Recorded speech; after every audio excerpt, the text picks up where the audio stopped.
Hello everyone, আপোনালোক সকলোকে Learn and Craft with me channel লৈ স্বাগতম জনাইছো। এই ভিডিঅ'ত আমি আলোচনা কৰিব ওলাইছো ক্লাস 7 ৰ মেথছৰ চেপ্টাৰ নম্বৰ 4। ইয়াৰ নাম আছিল সিম্পল ইকুৱেশ্যন অৰ্থাৎ সৰল সমীকৰণ। যোৱা ক্লাছত আমি এক্সাৰসাইজ 4.3 কোৱেশ্চন নম্বৰ 12 লৈকে ডিসকাস কৰিছিলো। তো আজি আমি স্টাৰ্ট কৰিম কোৱেশ্চন নম্বৰ 13 ৰ পৰা। ইয়াৰ আগৰ ভিডিঅ' কিটা যদি চাব বিচৰা লিংকটো ডেসক্ৰিপচন বক্সত দিয়া থাকিব। এটা প্লেলিষ্ট বনোৱা আছে ক্লাস 7 মেথছ বুলি।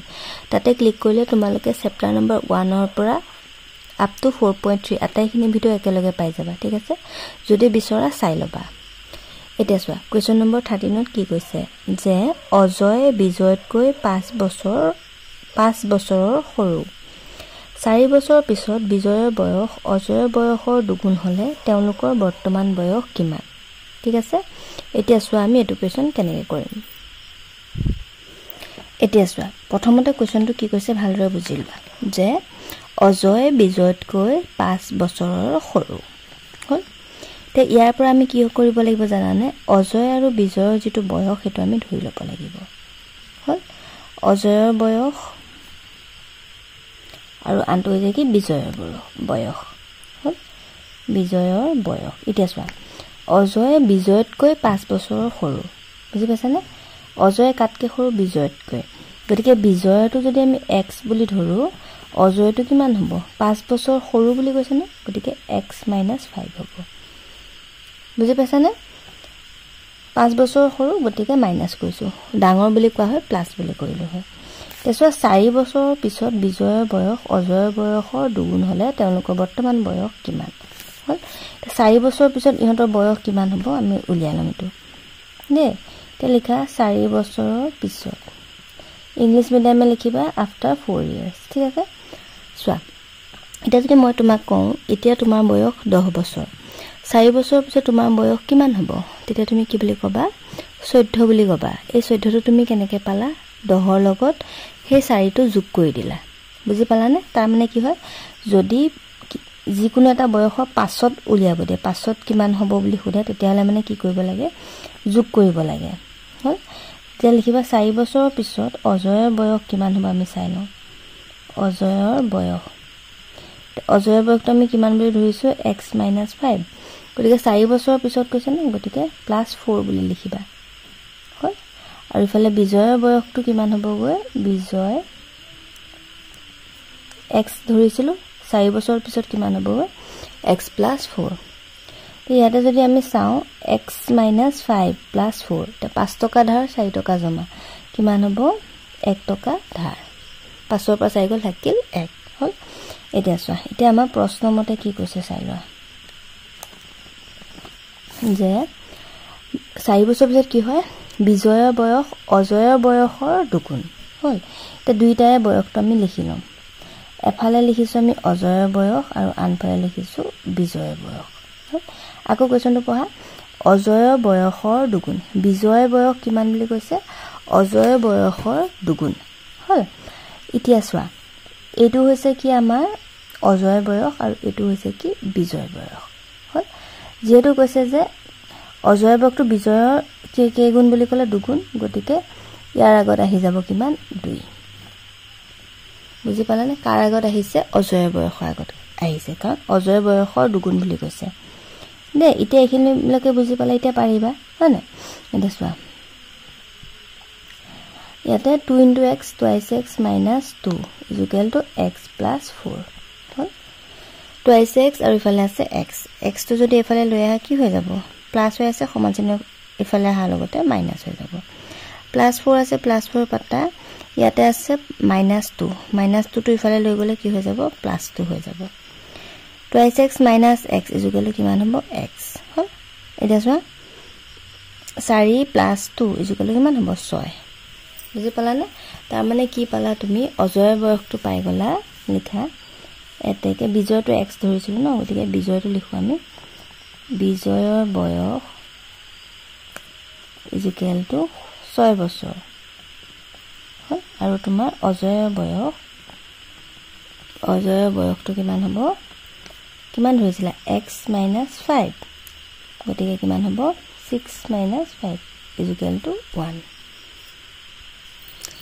নেক্সট 14 নম্বৰটো চাই লোৱা ইয়াতে দিছে ৰমেনৰ দেউতাকৰ বয়স ৰমেনৰ বয়সৰ 4 গুণ 5 বছৰৰ পিছত ৰমেনৰ দেউতাকৰ বয়স ৰমেনৰ বয়সৰ 3 গুণ হলে তেওঁলোকৰ বৰ্তমান বয়স কিমান কি হয় এটো হে আগৰটো সৈতে একে ৰমেন আৰু দেউতাকৰ বয়স দিছে চোৱা ৰমেনৰ বয়সটো কি কৈছে দেউতাকৰ বয়সটো ৰমেনতকৈ 4 গুণ বুজি পাইছা নে গতিকে ৰমেনৰ যদি x ধৰা দেউতাকৰ কিমান হ'ব 4 গুণ কৈছে ন 4x হ'ব হল সো 5 বছৰ পিছত বুলি কৈছে গতিকে 5 দুইটাৰ লগত যোগ কৰি দিব লাগিব আৰু কিমান গুণ বুলি কৈছে 3 গুণ একদম একে ইকুৱেশ্যনটো এতিয়া চোৱা আমি কেনে কৰিম এতিয়া চোৱা প্ৰথমতে ৰমেনৰ বয়সটো ধৰি লওঁ x বুলি লিখিবা ধৰু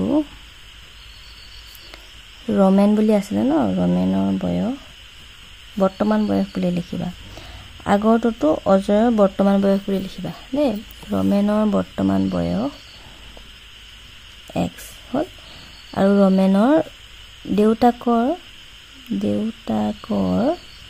বৰ্তমান বয়স কিমান হ'ব চোৱা 4 গুণ বুলি কৈছে ন গতিকে 4x বুলি লিখিবা ৰমেনৰ দেউতাকৰ বয়স ৰমেনৰ বয়সৰ 4 গুণ গতিকে 4x বুলি লিখিলো হল তে 5 বছৰৰ পিছত লিখিবা 5 বছৰৰ পিছত তেওঁলোকৰ বয়স হল ক্ৰমে কি হ'ব প্ৰথমতে ৰমেনৰটো লিখা 4 + 5 আৰু বাপেকৰটো হ'ব 4x + 5 বুজি পালানে যেটো 4 বছৰ পিছত 5 বছৰ পিছত বুলি কৈছে আগতে মই কৈ আহিছো ন পিছত বুলি ক'লে কি কৰি দিব লাগে বৰ্তমান বয়সৰ লগত যোগ কৰি দিব লাগে এটাকে প্ৰশ্ন মতে লিখা according to question দুইটাই বয়সটো লিখি লোৱা 4 বছৰ পিছত বুলি কৈছে ন গতিকে 5x x + 5 = 4x + 5 হল এটা চোৱা কোৱেশ্চনটো এটা তোমাৰ কি বুলি ক'লে যে 5 বছৰৰ পিছত ৰমেনৰ দেউতাকৰ বয়স ৰমেনৰ বয়সৰ 3 গুণ দেউতাকৰ বয়সটো যি হ'ব সি ৰমেনৰ বয়সৰ 3 গুণ বুজি পাইছানে দেউতাকৰ বয়স আমি ধৰি আছিলো 4x + 5 আৰু ৰমেনৰ বয়সটো ধৰি আছিলো x + 5 এতিয়া চোৱা মানে কি হয় যেতিয়া আমি এটা সমীকৰণ লিখো সমীকৰণত এডাল আমি সমান চিন দিও মাজত তাৰ মানে কি দুইটা সাইড সমান বুজি পাইছানে এটা চোৱা 2 + 3 আমি এনেকৈ লিখিব পাৰো জানো নোৱাৰো আমি কেনেকৈ লিখিব লাগিব 2 + 2 = 2 মানে দুইটা সাইডে সমান হৈ আছে ইয়াতো দুইটা সাইড সমান হৈ থকা নাই কাৰণ আমাক কথাটো কৈ থৈছে যে দেউতাকৰ বয়সটো কিমান গুণ বুলি কৈ আছে 3 গুণ বুলি কৈ আছে মানে এই দেউতাকৰ বয়সৰ 3 গুণ এটা বাঢ়ি আছে বুজি পালানে বাঢ়ি থাকিলেতো নহব সমান হ'ব লাগিব দুইটা গতিকে সেই 3 গুণটো যে বাঢ়ি আছে সেই 3 গুণটো আমি ৰমেনৰ বয়সৰ আগত দি দিম বুজি পাইছানে তেতিয়া দুইটা একে হৈ যাব মানে চোৱা আকৌ কৈ আছো ৰমেনৰ যেটো বয়স আছে মানে ঠিক আছে বৰ্তমান যেটো বয়স আছে আৰু বাপেকৰ যেটো বয়স আছে সেই বয়সটো যদি বৰ্তমান বয়সটো মানে 5 বছৰৰ পিছত যদি আমি চাও তেতিয়া হলে মানে কি হয় ধৰা দেউতাকৰ বয়সটো ধৰা 50 বছৰ যদি হয় মানে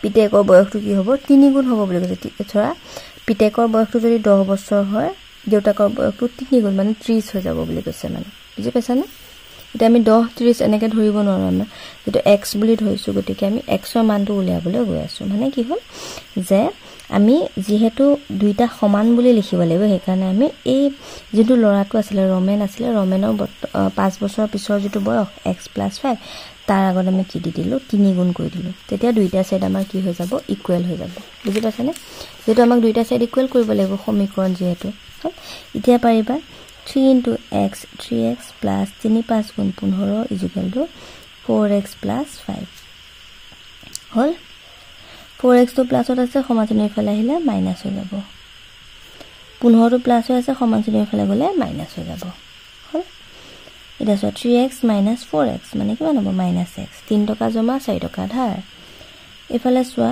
5 টকা জমা 15 টকা ধাৰ গতিকে ধাৰ হ'ব কিমান 10 টকা 15 5 গল থাকিল x কাটা সৰি মাইনাস কাটা গল x = 10 years 10 বছৰ এটাকে আমি লিখিম যে ৰমেনৰ বৰ্তমান বয়স কিমান বছৰ পালো আমি 10 বছৰ পালো এটাকে ৰোমেনৰ দেউতাকৰ বৰ্তমান বয়স কিমান হ'ব 4x কৰিছিল 4 * 10 মানে কিমান হ'ব 10 * 4 = 40 বছৰ বুজি পালা বাপেকৰ বয়স 40 বছৰ আৰু পিতেকৰ বয়স 10 বছৰ হল নেক্সট চোৱা ইয়াতে তোমালোকৰ দিছে যে দুখন মেজ আৰু তিনিখন চকীৰ মুঠ দাম 750 টকা এখন মেজৰ দাম চকীৰ দামতকৈ 40 টকা বেছি হলে মেজ আৰু চকীৰ দাম নিৰ্ণয় কৰা কি ক'লে যে চকী আৰু মেজৰ কথা দিছে হয়নে গতিকে আমি চকীৰ দাম আৰু মেজৰ দামটো ধৰিব লাগিব প্ৰথমতে লিখি লৈছো এটা কোৱেশ্চনটো আমি আকৌ পঢ়িম হল এইখিনিলৈকে বাদ দিছো এইখিনি বা পঢ়া এখন মেজৰ দাম চকীৰ দামতকৈ 40 টকা বেছি এই লাইনটো মন কৰা মেজখনৰ দাম চকীৰ দামতকৈ 40 টকা বেছি গতিকে চকীৰ দামটো আমি ধৰিব লাগিব কিমান x হল চকীৰ দামটো x হোৱাৰ লগতে মেজৰ দাম কিমান হ'ব 40 টকা বেছি ন গতিকে x + 40 আকৌ কৈছো চোৱা তোমালোকে খালি যেটো দিয়া মানে চকীৰ দামতকৈ বুলি দিছে যেহিছেন এই চকীৰ দামতকৈ বুলি দিছে ন গতিকে চকীৰ দামটো x বুলি ধৰিব লাগিব মই যোৱা ক্লাছতো কৈছো যে কোনটো তোমালোকে x ধৰিবা আৰু কোনটো x ৰ লগত মানে x + 40 এটা এটো কোনটো ধৰিবা অকমান মন দিবা দেই তেতিয়াহে নহলে কোৱেশ্চনটো ভুল হৈ যাব যদি মেজৰ দাম x ধৰা আকৌ চকীৰ দাম x + 40 ধৰা তেতিয়া ভুল হৈ যাব গতিকে এই লাইনটো যে যেটো কয় দুবাৰ মান পঢ়ি চাবা তেতিয়া তোমালোকে গমেই পাবা কোনটো ধৰিব লাগে মেজখনৰ দাম চকীৰ দামতকৈ 40 বেছি গতিকে চকীৰ দামটো 41 মেজৰ দাম হ'ব কিমান x + 40 হল এটা চোৱা according to question অৰ্থাৎ প্ৰশ্নমতে এটা প্ৰশ্নমতে কি হ'ব চোৱা যে দুখন মেজ আৰু তিনিখন চকীৰ দাম ইমান টকা এটা চোৱা দুখন মেজৰ দাম কিমান হ'ব উলিয়াই লোৱাচোন দুখন মেজ কৈছে ন দুখন মেজৰ দাম মেজৰ দামটো আমি কিমান ধৰি আছো x + 40 গতিকে দুখন হলে কিমান হ'ব x + 40 মানে ধৰা 1 কেজি আলুৰ দাম 10 টকা গতিকে 2 কেজি আলুৰ দাম কিমান হ'ব 2 * 10 বুজি পাইছা না হে তেনেকুৱা কথা আৰু এখন চকীৰ দাম যদি 10 টকা দুখন চকীৰ দাম কিমান হ'ব 2 * 10 বুজি পালা না তেনেকে নেক্সট তিনিখন মেজ চকী কৈছে ন গতিকে লিখা তিনিখন চকীৰ দাম কিমান হ'ব 3 * চকীৰ দাম x ধৰিছে গতিকে x হল তে দুখন মেজ আৰু তিনিখন চকীৰ মুঠ দাম 750 টকা 705 টকা গতিকে দুইটা যোগ কৰি পেলে লিখিব পাৰিবা 750 টকা বুজি পালা তে লিখিবা এতেকে প্ৰশ্নমতে লিখি দিয়া আৰু 2 * x + 40 + 3x = 705 মানে 750 টকা 705 টকা হল তেটো সমাধান কৰি দিয়া 2 * x twice x প্লাস চিন আছে প্লাস যা 240 গুণ 80 প্লাস 3x আছে 3x বটা 705 হল এটা চোৱা 2x ইফালে 3x মানে টোটাল হ'ব 5x হল 80 টো ইফালে প্লাস হৈ আছে সমাজৰ ইফালে গলে মাইনাস হৈ যাব হল এটা মাইনাস কৰি চোৱা 5 নামি আহিলে 10 আনগল থাকিল 2 6 মানে কিমান পালা 5x = 625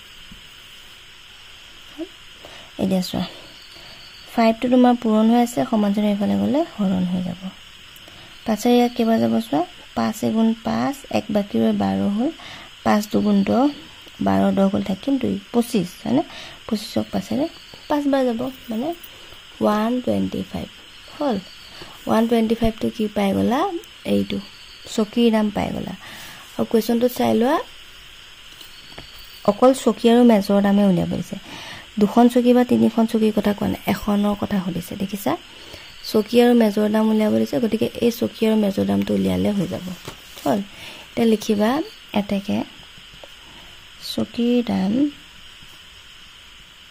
x বুলি ধৰিছিলা গতিকে 125 টকা 125 টকা আৰু মেজৰ দাম কিমান হ'ব মেজৰ দাম x + 40 বুলি ধৰিছিলা এটা মান পাতা x মানে 125 যোগ 40 দুটা প্লাস কৰি দিয়া কিমান হ'ব হল কিমান হ'ল 165 টকা বুজি পালা এটো হৈ গ'ল ইয়াৰ আনসাৰ নেক্সটটো চোৱা ইয়াতে দিছে যে দুটা পূৰক কোণৰ মাপৰ পাৰ্থক্য 12 হলে কোন দুটা নিৰ্ণয় কৰা চোৱা দুটা পূৰক কোণ কৈছে এটা পূৰক কোণ মানে তোমালোকে কি জানানে বাৰু চোৱা পূৰক কোণৰ পাৰ্থক্য বুলি কৈছে পাৰ্থক্য মানে কি বিয়োগফল দুটা পূৰক কোণৰ বিয়োগ কৰিলে কিমান পোৱা যদি 12 পোৱা কোন দুটা কিমান হলিছে হল এতিয়া বুজিলা পূৰক কোণ মানে কি জানানে ধৰা এটা কোণ ঠিক আছে এই কোণটোৰ মান কিমান 90 ডিগ্ৰী হল যিবোৰ কোণৰ মান মানে যোগ কৰিলে 90 ডিগ্ৰী পোৱা সিহঁতক কি বুলি কয় পূৰক কোণ বুলি কয় তোমালোকে নেক্সট যেতিয়া কোণৰ বিষয় পঢ়িবা নেক্সট চেপ্টাৰত তেতিয়া বুজি পাবা আৰু তে খালি এটো জানি থোৱা পূৰক কোণত মানে কি হয় দুটা কোণৰ যোগফল 90 ডিগ্ৰী হয় হল এতিয়া আমি লিখিম ধৰো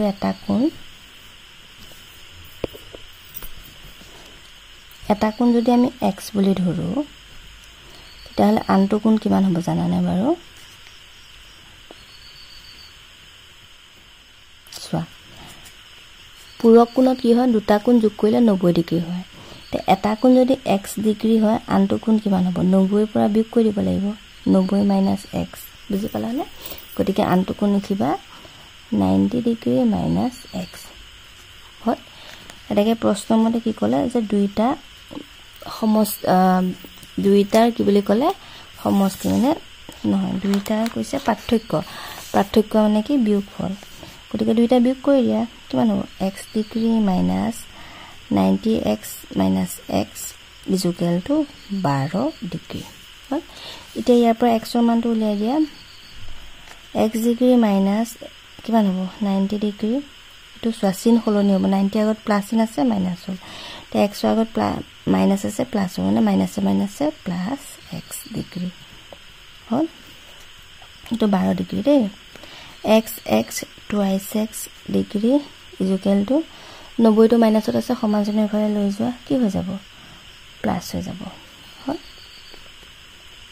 দুইটো পূৰণ হৈছে সমানজনৰ ফালে গলে হৰণ হৈ যাব দুইটা প্লাস কৰা কিমান হ'ব 102 দুইৰে কিবা যাব 5 * 5 2 * 2 মানে 51 ডিগ্ৰী এটাকে এটা কোণ মানে কিমান পালা এটা কোণ ইকুৱেল টু 51 ডিগ্ৰী হয় এটাকে আনটো কোণ কিমান হ'ব আনটো কোণ আমি ধৰিছিলো কিমান 90 ডিগ্ৰী - x গতিকে মাইনাস কৰি দিয়া 90 কিমান হ'ব চোৱা এইখিনি লিখিছো দেই আনটো কোণ 90 ডিগ্ৰী - x ৰ জাগাত মান পাতা কিমান পালা 51 গতিকে 51 কৰি দিয়া মাইনাস কৰিলে কিমান হ'ব 8 8 ৰ 5 গল থাকে 3 39 ডিগ্ৰী হল এটা কোণ 51 আৰু আনটো কোণ 31 ঠিক আছে তো আজিলৈ আহিছো ভিডিওটো চোৱাৰ বহুত ধন্যবাদ নেক্সট ক্লাছত আমি চেপ্টাৰ নম্বৰ 5 ডিসকাস কৰিম and thank you for watching and study well.